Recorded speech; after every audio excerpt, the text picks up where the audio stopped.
Hi friends, welcome back to Shri Vantagadi. ఈరోజు వీడియోలో తెలుగు వారందరికీ ఫేవరెట్ అయినటువంటి గోంగూర నిల్వ పచ్చడి అండి. ఈ గోంగూర పచ్చడి మనకి 3 నుంచి 6 నెలల పాటు నిల్వ ఉంటుందన్నమాట. చాలా తక్కువ టైంలో చాలా టేస్టీగా ప్రిపేర్ చేసుకోవచ్చు. ఫస్ట్ టైం చేసేవాళ్ళు కూడా చాలా టేస్టీగా చేసుకోవచ్చండి. మనకి ఈ గోంగూర పచ్చడి అంటే ఇష్టం లేని వాళ్ళు ఎవరైనా ఉంటారో చెప్పండి. మన ఇంట్లో ఫంక్షన్ అయినా, పెళ్ళైనా, పేరెంట్ అయినా ముందుగా మెనూలో ఉండేది గోంగూర పచ్చడి అనమాట.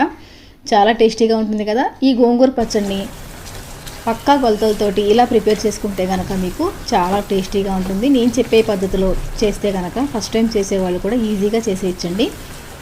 ఓకే ఫ్రెండ్స్, మరి టేస్టీగా ఉండి గోంగూర పచ్చడిని ఎలా ప్రిపేర్ చేసుకోవాలో వీడియోలోకి వెళ్ళి ప్రాసెస్ ఏంటో చూసేద్దాం.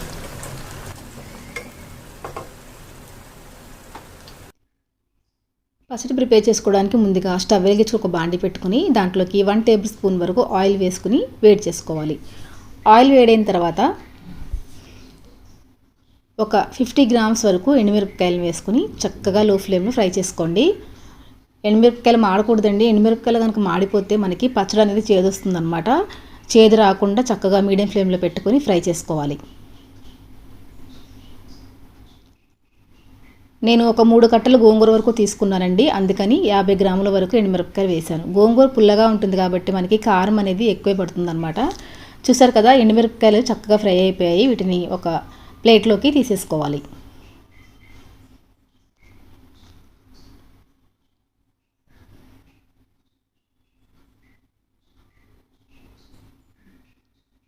ఇలా తీసుకున్న తర్వాత నెక్స్ట్ అదే ఆయిల్లోకి ఒక 1/2 టేబుల్ స్పూన్ మెంతులు, 1/2 టేబుల్ స్పూన్ వరకు ఆవాలు వేసుకుని ఫ్రై చేసుకోవాలి.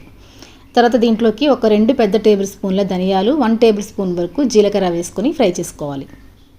వీటిని కూడా మీడియం ఫ్లేమ్లో పెట్టుకొని దూరగా వేయించుకోవాలండి. మంచి స్మెల్ వస్తుందన్నమాట. స్మెల్ వచ్చేంత వరకుగా వేయించుకోవాలి.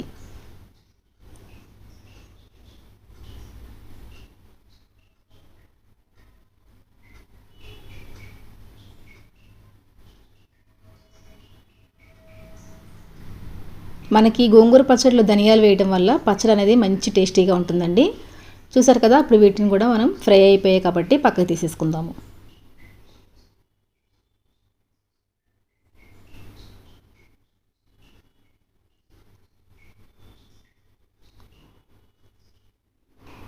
చూసారు కదా, ఇలా పక్క తీసుకున్న తర్వాత అదే ప్యాన్లోకి ఆయిల్ సరిపోకపోతే ఇంకొక టేబుల్ స్పూన్ ఆయిల్ వేసుకోండి. తర్వాత నీట్గా కడిగి వాష్ చేసుకున్నటువంటి గోంగూరని యాడ్ చేసుకోవాలి. ఇక్కడ నేను 3 కట్టల వరకు గోంగూరని తీసుకున్నానండి. గోంగూరను ముందుగానే నీళ్ళల్లో వేసి ఒక 2-3 సార్లు శుభ్రంగా కడుక్కోవాలి. కడుక్కున్న తర్వాత వాటర్ అనేది లేకుండా చక్కగా వడకట్టుకోవాలన్నమాట.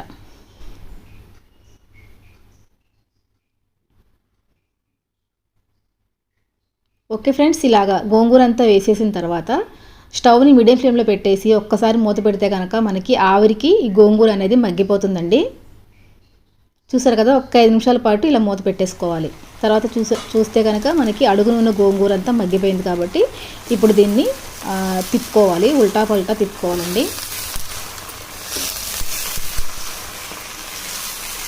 స్టవ్ని మీడియం ఫ్లేమ్లో పెట్టుకొని కుక్ చేసుకోవాలండి. ఇలా చేసుకుంటే కనుక మనకి గోంగూర అనేది మెత్తగా కుక్ అవుతుందన్నమాట. ఇలా కింద నుంచి పైకి, పైనుంచి కిందకి ఇలా కలుపుకుంటూ ఫ్రై చేసుకోవాలి. చూసారు కదా, ఇలా తిప్పేసిన తర్వాత మళ్ళీ మనము మూత పెట్టేసుకోవాలండి.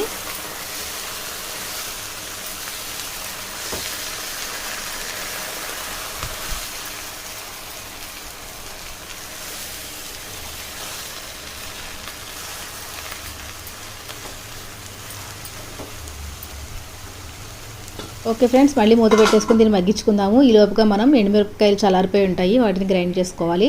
ఒక మిక్సీ జార్ తీసుకుని దాంట్లోకి మనం ఫ్రై చేసి పెట్టుకున్నటువంటి ఎండుమిరపకాయలు, ధనియాలు వీటన్నిటిని వేసుకోవాలండి. నెక్స్ట్ ఇప్పుడు దీంట్లోకి కళ్ళుప్పుని యాడ్ చేసుకోవాలి.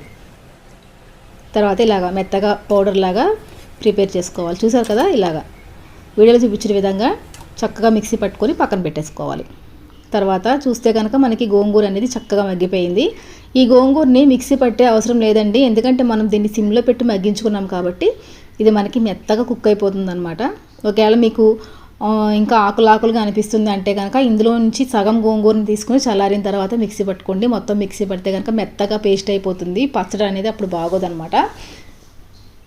కాబట్టి మీరు ఇలా చేస్తే కనుక మనకి గోంగూర అనేది చక్కగా కుక్ అయిపోతుందండి, చాలా మెత్తగా అయిపోతుంది అనమాట.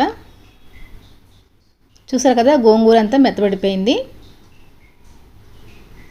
ఇప్పుడు దీంట్లోకి మనం గ్రైండ్ చేసి పెట్టుకున్నాం కదా ఎండుమిరపకాయల పౌడర్ని యాడ్ చేసుకోవాలి.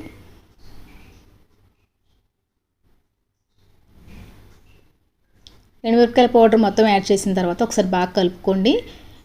ఇలా కలుపుకున్న తర్వాత మీకు ఒకసారి ఉప్పు అనేది చూసుకొని సరిపోకపోతే కనుక కొద్దిగా సాల్ట్ని యాడ్ చేసుకోండి. గోంగూర పచ్చడిలోకి ఉప్పు కూడా ఎక్కువ పడుతుంది, పుల్లదనం అనేది బాగా ఉంటుంది కాబట్టి.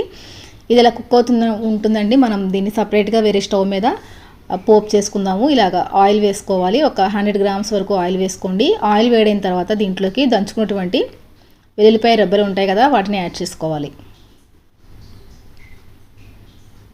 నిల్వ పచ్చడి కాబట్టి నేను ఆయిల్ కొంచెం ఎక్కువ వేసానండి.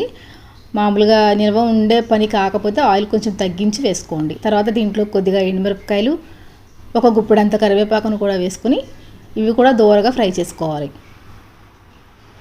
మీకు నచ్చితే కనుక ఇందులో ఇంగువ కూడా యాడ్ చేసుకోండి, నేనైతే వేయట్లేదు.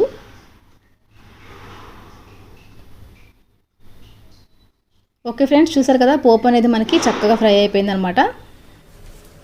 ఇప్పుడు ఈ పోపును మనం పచ్చట్లోకి యాడ్ చేసుకోవాలి.